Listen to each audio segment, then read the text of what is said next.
انا مش عارف ليه حاسس ان المستقبل للمصريين اخضر، وهو اخضر.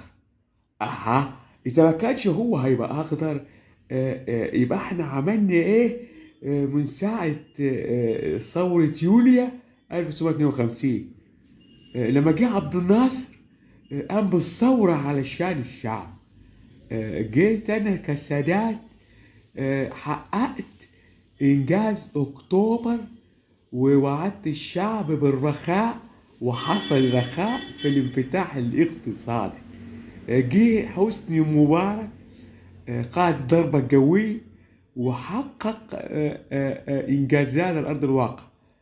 أما السيسي حقق ما لا يتخيله عاقل. حقق مشروعات قومية عظيمة يساب عليها في الجنة. ربنا وفاك يا سيسي.